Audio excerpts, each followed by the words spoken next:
Hi, I'm Tim Sigmund with Texas Parks and Wildlife Department.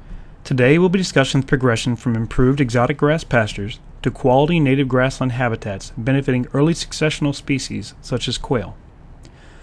One of the biggest obstacles land managers and landowners face when conducting these conversions is understanding the amount of time that it takes from planting to fruition. Beneficial perennial grass species such as little bluestem, yellow Indian grass, big bluestem, switchgrass, cytosgrama, and eastern gamma grass can take 2 to 7 years to establish and reach maturity depending on rainfall, slope position, aspect, and soil conditions. This establishment period can be a time of hand-wringing and second-guessing by the land manager when trying to determine what success looks like. Therefore, it is imperative to understand the growth rates and growth habits of the species being planted to avoid these frustrations. Furthermore, it's important to understand that having weeds is not a bad thing in wildlife plantings. These broadleaf plants provide screening cover, seeds, as well as increased insect abundance and diversity, especially important for foraging birds. Here, we conducted multiple herbicide applications during the growing season, in our area late May to early October, to eliminate non-native grasses, such as Bermuda grass, Bahia grass, and Johnson grass that could compete with our native plants. Herbicide application rates, spray timing, and targeting problem plants for control are an integral part of a successful grassland restoration. As we approach the late winter/early spring planting season, we will also apply a pre-planting herbicide 2 to 3 weeks prior to planting our grasses to eliminate cool season competition from ryegrass, Japanese brome, and other exotic pasture grasses. The more you can do to ensure a weed-free seedbed at the time of establishment, the more successful your planting will be. A single application is rarely 100% effective. Expect regrowth from exotic grasses after herbicide applications. Particularly aggressive species, such as Johnson grass, Bermuda grass, and Old World bluestems, should be resprayed as necessary to eliminate them from the project area. This will reduce time-consuming efforts that would be necessary to control exotic species after planting has taken place.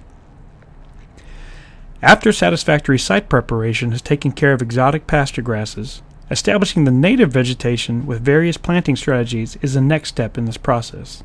Most plantings rely on as little as 3 to as much as 10 pounds per acre pure live seed. The first growing season after planting, you should expect small native grass clumps and large amounts of weedy competition. Unless overly abundant or during times of extreme drought, the broadleaf species should become less abundant over time as the native grass clumps grow and become more robust. Here it is important to remember the saying, the first year it sleeps, the second year it creeps, and the third year it leaps. This saying imparts the wisdom that native grasses spend the majority of their first few growing seasons putting growth into a robust root system that will be able to sustain itself during dry periods or periods of stress associated with heavy grazing or intense fire. Expect less than 2 to 3 feet of growth in the first year, only a handful of stems of growth per plant, and limited flowering or seed production. As the planting progresses toward maturity in its second or third growing season and ends the establishment phase, you would expect some areas to begin to support bunches large enough to serve as potential nesting cover. Also, the majority of individual grass plants will be mature enough to begin flowering and producing seed. This will allow for additional vertical cover and stand maintenance as seed production increases.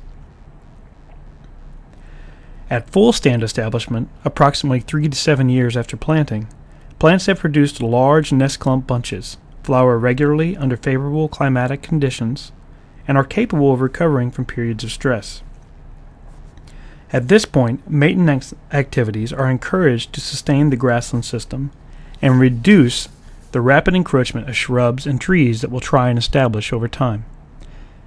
An important consideration for the success of large restorations, which may span hundreds of acres, is parceling these large areas into smaller blocks of tens to dozens of acres, to avoid potential establishment issues related to drought, insufficient weed control, or other site preparation issues.